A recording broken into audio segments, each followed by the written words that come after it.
All right, should we just start the show? I just I don't know what I'm supposed to say tonight, but we're gonna do this show. We're gonna talk about this Jazz loss, the Mavericks win. It's the Hoops Nerd postgame show.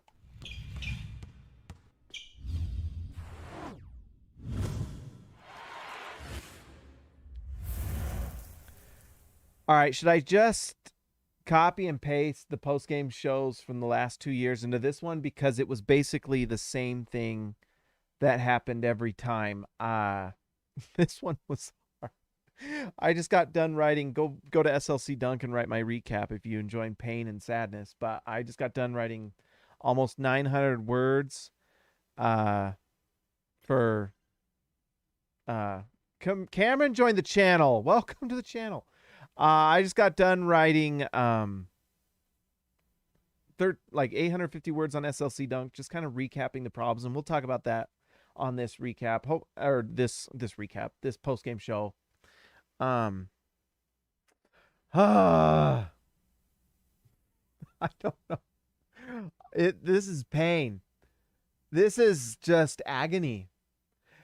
This is 3 years of just absolute pure agony. This season, this agony and pain brought to you by the Dallas Mavericks and Jalen Brunson, who was absolutely phenomenal tonight. I guess let's dive into it a little bit. Let's not dive into a bit. We're going to dive into it a lot of it. Jalen Brunson was unreal. He played 42 minutes tonight. Man's minutes in a playoff game. Just out of curiosity, I haven't even checked this. Reggie Bullock played 45 minutes tonight. He played almost the entire game. Look at that. And that's what happens when you're missing Luka Doncic, part of it. But, I mean, when you can play 45 minutes and do what they did and defend at the level they did, my gosh, you got to hand it to him.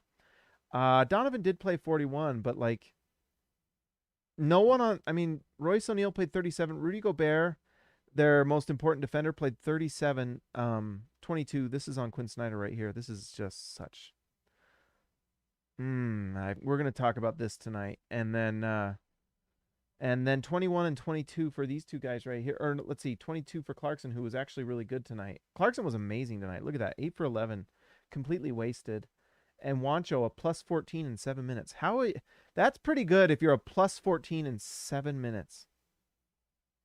Anyways, let's talk about Jalen Brunson again, or as we were saying, Jalen Brunson, 15 for 20. He was 60, 60, 71. He almost shot the same percentage from three and from the field as he did from the free throw line. He scored 41 points with 8 rebounds and 5 assists. He was a plus 15 in this game. He absolutely obliterated the Jazz. They had no one on this team that could slow him down. I see people talking about Donovan. Donovan couldn't stop him. Mike Conley couldn't stop him. Royce O'Neal couldn't stop him. None of them could. Anyways, you got to give it, when you're playing a bad defensive team like the Utah Jazz, you've got to be able to take advantage of it. And so give credit to the Dallas Mavericks, who were phenomenal. And Jalen Brunson especially, 15 for 25. Look at this. I mean, this is the type of stuff where you have Dorian Finney-Smith and Reggie Bullock playing 42 and 45 minutes. They only score 9 and 11, but they were a plus 12 and plus 13. This is called defense right here. That's what this is. And look at this percentages from three. I mean, Finney-Smith isn't the greatest three-point shooter, but he managed to knock down 33, which we know analytically that's 50% from two. Really good. And Reggie Bullock, look at that, 3 for 5 from three. This Dallas Mavericks team, I mean, it only took one game for them to figure out Quinn Snyder and the Utah Jazz. So shout out to Jason Kidd, probably the most underrated point guard ever. But anyways, 4 assists, 4 rebounds for Reggie Bullock, 11 points. And then, Dwight Powell only played 15 minutes because they would go small, and it absolutely worked. 31 minutes for Maxi Kleber. My gosh. If we're going to talk about, I don't know. There's so many things to talk about. DWCB, you're right. And Elliot Madsen, member for 13 months. Thank you, Elliot. All-star. I don't know if that's just showing off the cred, but it's right there. Baby Elliot Madsen is the man. And you're right, DW to CB. House did okay slowing down. Yeah, he did.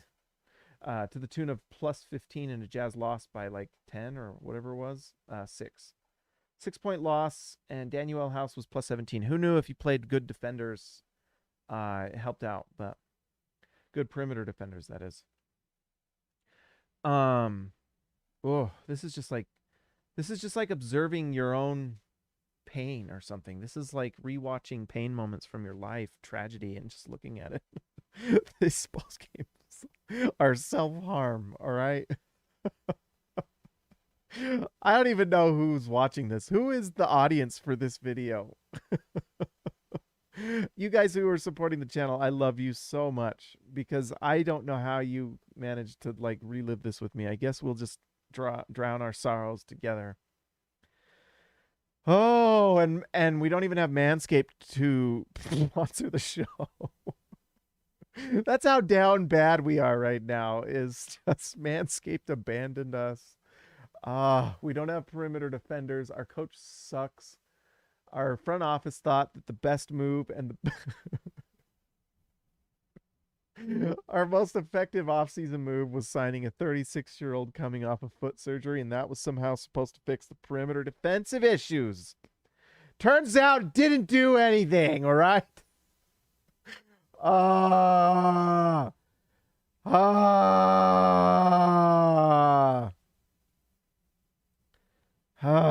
right. Have we said enough nice things? I don't know. So let's two people, and really, I mean, those are the two guys that really just absolutely torched the Jazz, because Spencer Dinwiddie, the offensive numbers weren't great, but he does break the paint, and he had 6 assists. And really, that's the formula to break the Jazz, is you just have to break the paint, and it's very easy to do because the Jazz are wet toilet paper on the perimeter. And so Jalen Brunson, you know, all 5'10" of him, and the 5'8" 40 that he runs, he gets to the rim with ease. I shouldn't say that. He was really good. He's a really good player. He's probably about the same size as him. I don't know. Who gives a rip? Who cares? He drove to the rim multiple times. The Jazz suck at defense. They can't guard anyone on the perimeter. And so what happens is Jalen Brunson and Spencer Dinwiddie get to the rim, and it bends the Jazz defense. So Rudy Gobert has to help. He has to. Otherwise, it's a layup. You can't just give up a layup line on defense, right? Although at this point, I'm starting to wonder, because Maxi Kleber shot 8 for 11 from 3. You know when you shoot 8 for 11 from 3? It's during warm-ups before the game.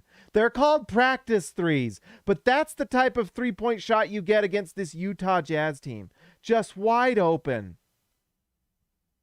Mose Schrute, how much did he shoot for? He only took 1 3. Mose Schrute did not do well. This is just, I don't know. But anyways, Kleber shot 8 for 11 from 3 for 25 points. I'm sorry, I'm tired and sad, and so are you. But I'm glad you're here. But anyways, that's how you break this Jazz defense, is you just break the perimeter, and it leaves Rudy has to help and defend. So what happens is Maxi Kleber is being guarded by Rudy because he's playing center. So Rudy Gobert comes off of him because that's the Jazz game plan. And so what happens is you need the other Jazz players on the perimeter to rotate, but they don't. They just don't. And so then you get wide open threes, and you have, as a team, shooting 46% from 3. So it's sadness and pain, and it's execution from the Dallas Mavericks, and I'm a little nervous because this was without Luka Doncic, who's an all-star. I mean, obviously an all-star, but like MVP caliber second half of the season. You know, he ate too many hot dogs and fried Twinkies before the season, but he lost all the weight, and now he's playing at an MVP level, and he's coming back soon. So we'll see what happens. Maybe the Jazz can, I don't know. At this point, it does feel like, let's talk about this. Bojan Bogdanovic had a nice shooting game from 2. He was 9 for 15 from the field. So Bojan shot 6 for 60% from the field and 85% from the free throw line. He doesn't know how to rotate on perimeter threes. Go watch those Kleber. In fact, let's watch them. Let's just have a. Should we just ruin our own night? Who wants to watch their trauma? Let's watch our trauma together. Let's see. You're probably hearing that, but we're not watching it. All right. Let's go to the fourth quarter. Okay. Okay, let's see here. All right. Actually, this is Daniel House getting the defense. Rudy goes to rotate, but honestly, I don't think Rudy needs to. This might be on Rudy, actually. So watch this. Like, Rudy's guarding Kleber. House is guarding Brunson. Brunson gets by, but I think, well, I guess Rudy can help. But here's the rotation from Bojan. So if Rudy's going to help, then Bojan needs to come over. He's too late. And boom, there's the three. And I think the play here is for, like, Brunson, is for Bojan to rotate quicker and force Brunson to make the cross-court pass. And that becomes more difficult, because how does he make this pass to here with these two guys on him? It's essential that Bojan rotates. Essential. And he does not. So, sad boys unite. Who said it? Jonathan James. You were right. Sad boys unite. Sad boys. Sad boys. Sad girls. Sad boys and sad girls, baby. That's not the same play over and over again, is it? Or are they just repeating it?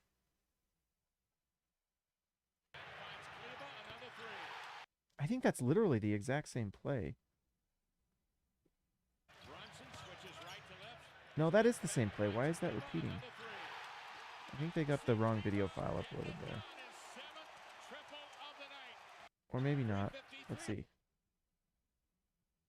No, they just... It's this corner. Okay, this is the one I wanted to watch. All right, so watch. Boom. This is Dinwiddie. This is why, Dinwiddie's shooting numbers weren't great, but this is why Dinwiddie is effective, is because he's quick and he gets to the rim. And Donovan Mitchell just did not play good perimeter defense this game. But, sad boys unite. It's how we do when you're a Jazz fan. All right, so wide open paint. This is a layup if Rudy doesn't come over. So, what is Rudy Gobert supposed to do at this point? It's this. He comes and he protects the paint. Now, at this point, Dinwiddie has two choices. And he actually, honestly, I'm probably being a little hard on Bojan. This is probably a pretty darn good play by Dinwiddie, because watch. Dinwiddie breaks past Mitchell. Not hard to do. He's now choosing. Look, watch. Bojan's watching him. And really what Bojan needs to do is just come over to Kleber. And then House would come over to here to, is that Bullock? I think that's Bullock.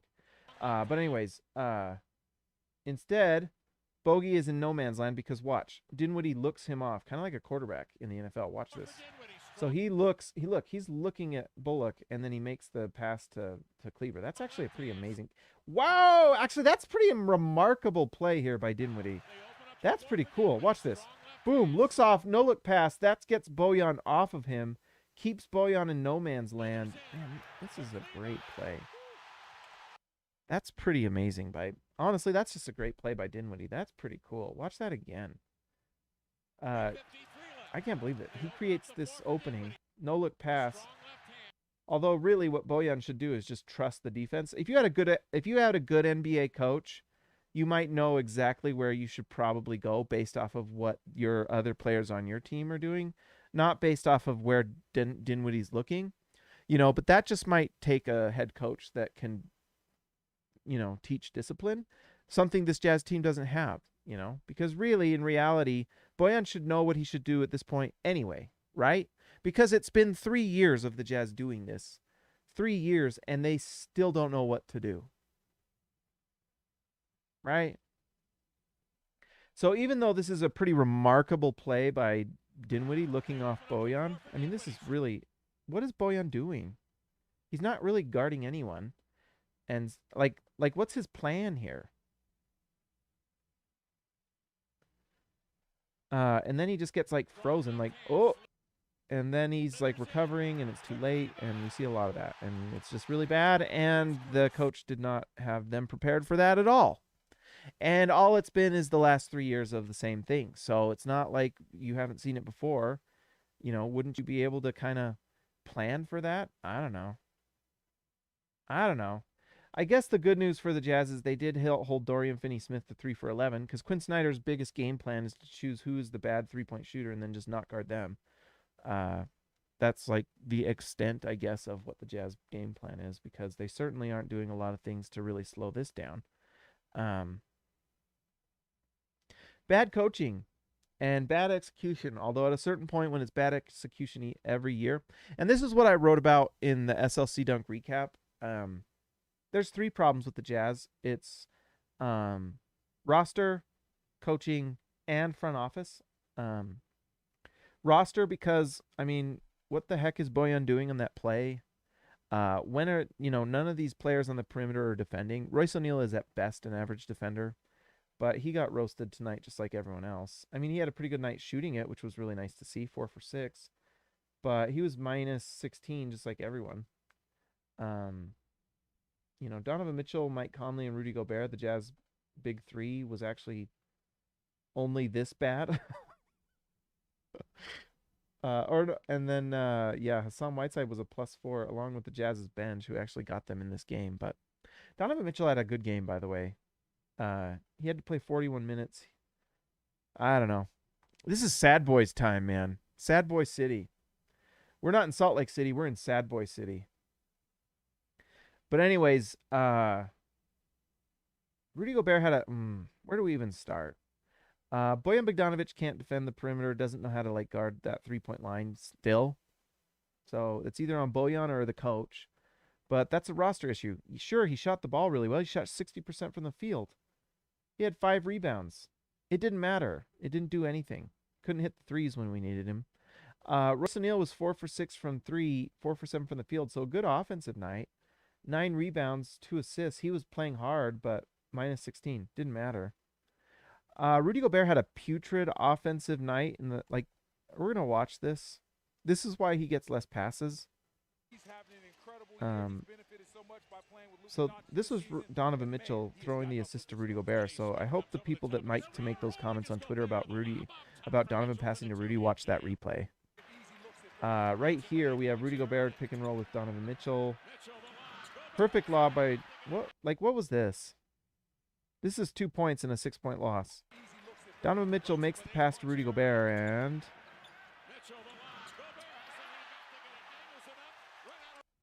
I don't know. What's Donovan supposed to think? Here's the next one. Gobert tip dunk shot. I think he makes this. This is off a rebound, so this is great. This is the type of offense you want. Nice move by Rudy. All right. Another missed lob to Gobert. Really, really nice lob from Mitchell. So that's 2. I mean, that other lob that he didn't make, I mean, you could argue, not the greatest, but I mean, it's pretty darn good. Right here, I mean, come on. That's 4 points given up at the rim right there, man. And then here, are we just in Sad Boy City? Are we in Sad Boy City? Because I'm in Sad Boy City. Sad Boy City, baby. Sad Boy City. Sad Boy City, baby. Sad Boy City. Sad Boy City. Sad Boy City. Man, bounce, bounce, bounce, bounce. The man boobs. Bounce. The man boobs. Down. Bah, bah, bah. All right, so here, let's watch this one. So this was a transition play, and Donovan Mitchell gets Rudy Gobert the ball in transition. It doesn't start the play from earlier, which I wish it did, but so here's the pass to Rudy. He actually catches the ball. This is why. This is why. And we all know the question.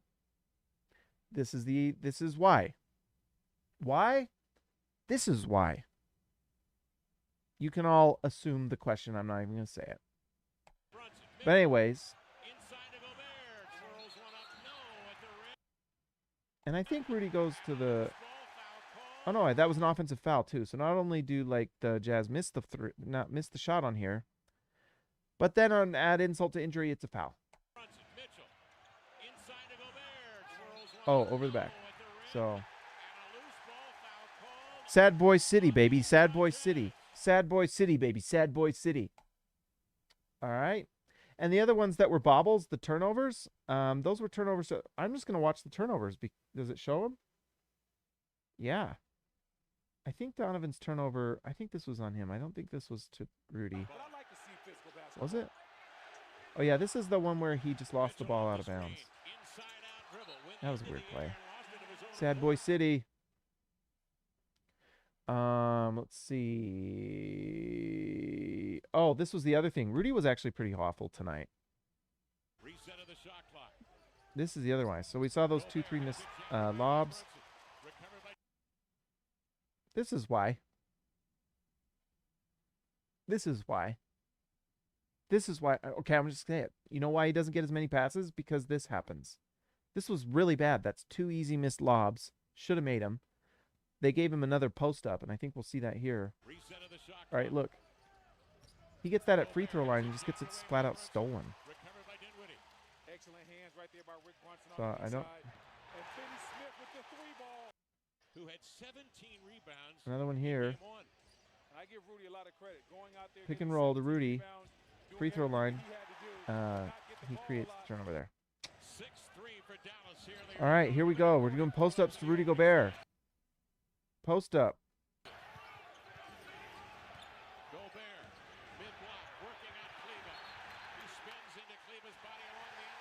That's like 6 points.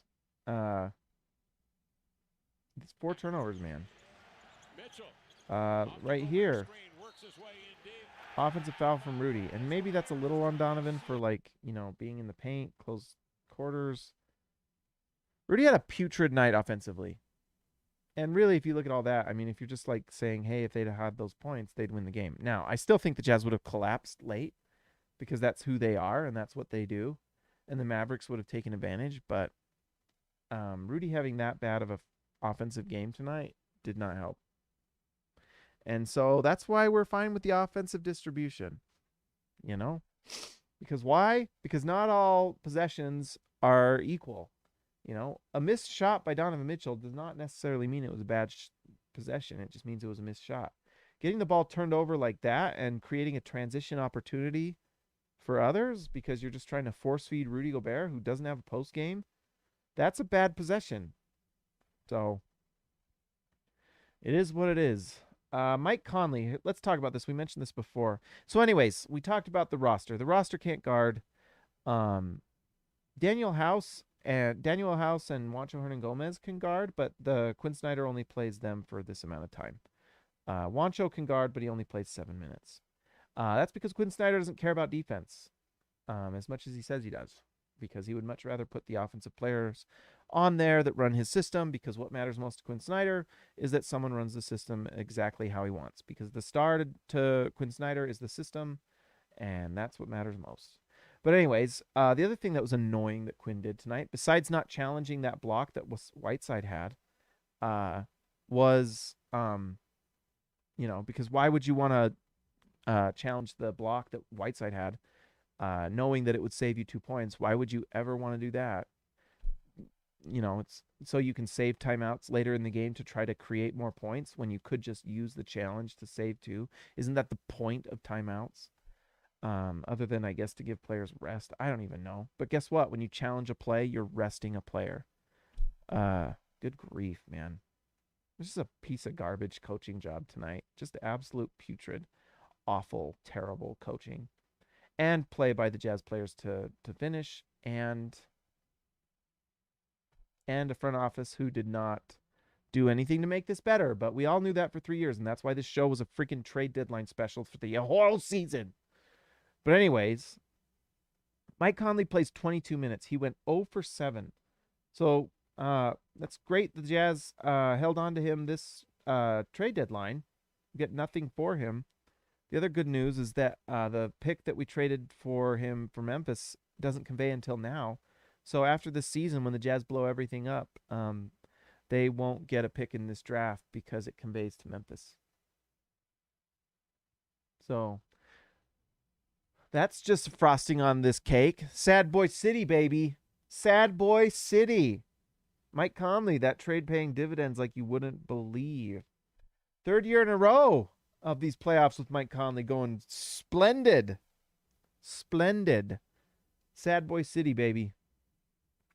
Anyways, the other genius coaching move by Quinn Snyder tonight was when Mike Conley was in foul trouble. When he got 3 fouls, Quinn Snyder sat him. And we've talked about this many times. Quinn Snyder does it every time.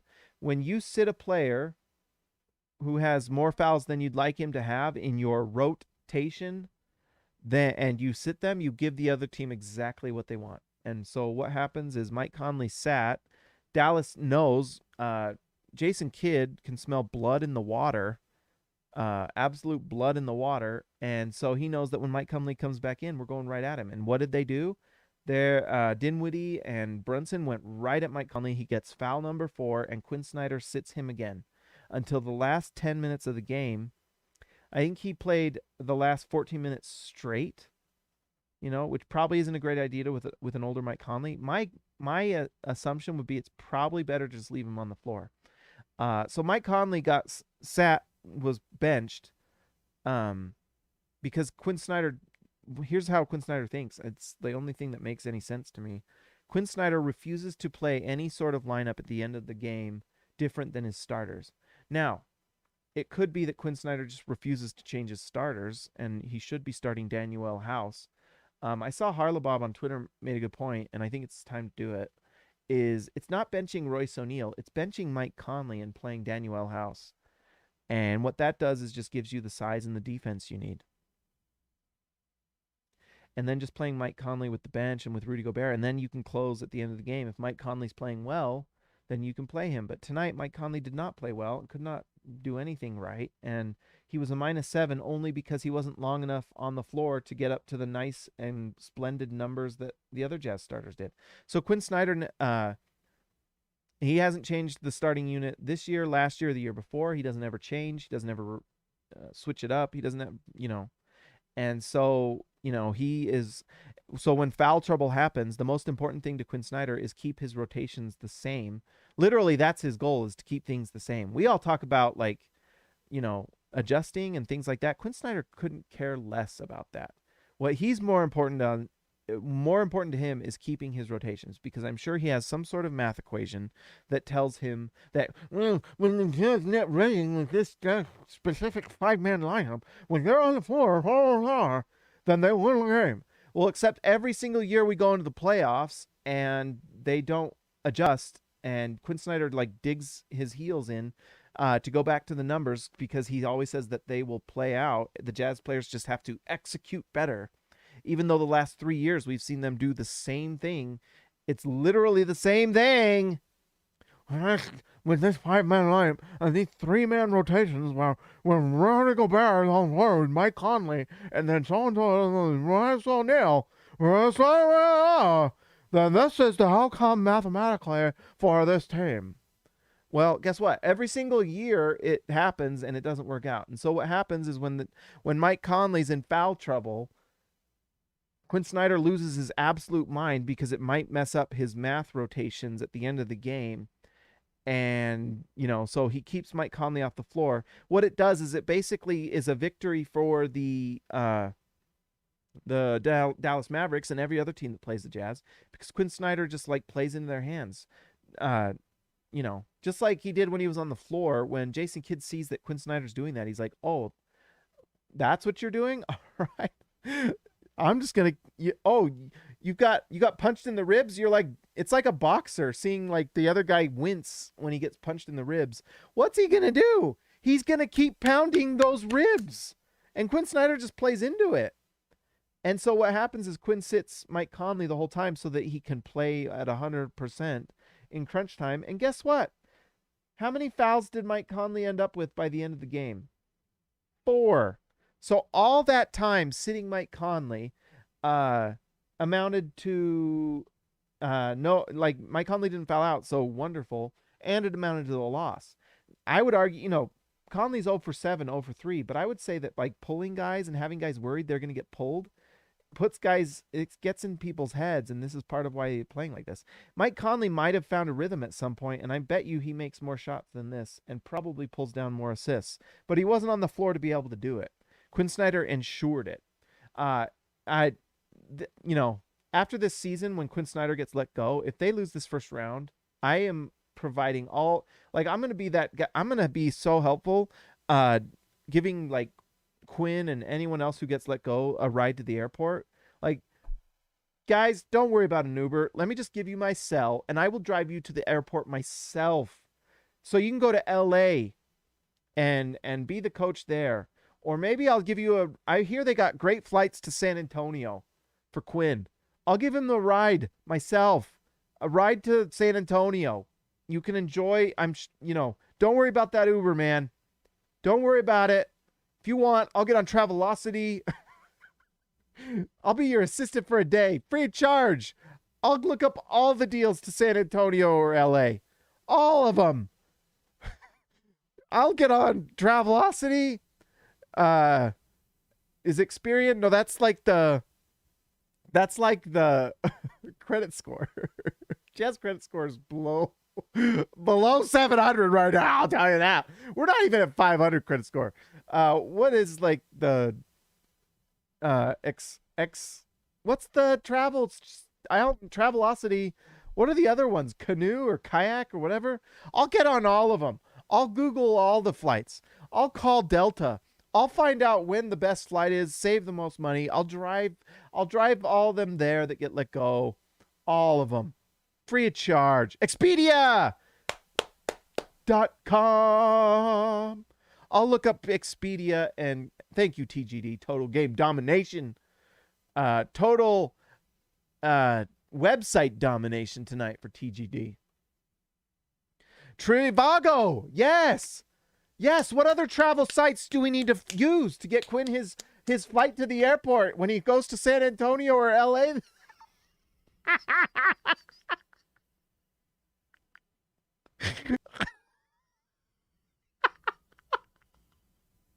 Is it better to call Delta Direct?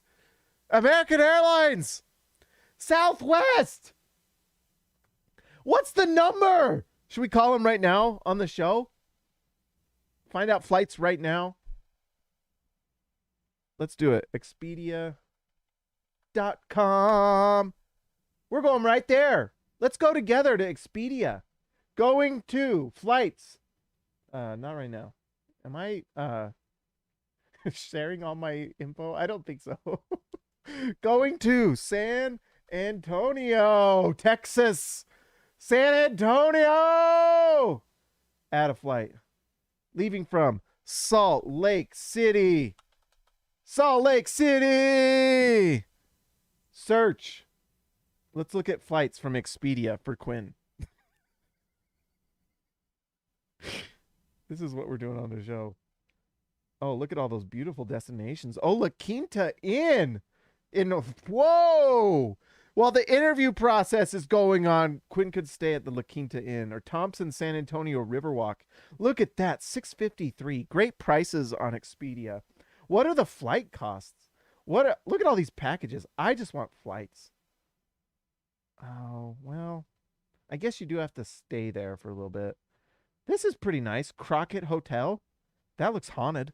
Maybe you can go on ghost tour at night. What are the costs of flights to Los Angeles?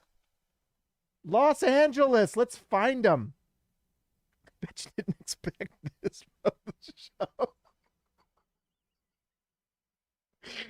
Oh, let's see. What are our trips to Los Angeles? One room, 2 travelers. All right. The bicycle hotel. Oh, look at that. $256. Cheaper in LA. VIP access even. Bell Gardens. Ooh, fully refundable property too. Go to LA to spend a few days talking to Genie Bus. Let them leak everything to Woj. And then you stay at the Bicycle Hotel and Casino. The Sheraton Gateway Los Angeles Hotel.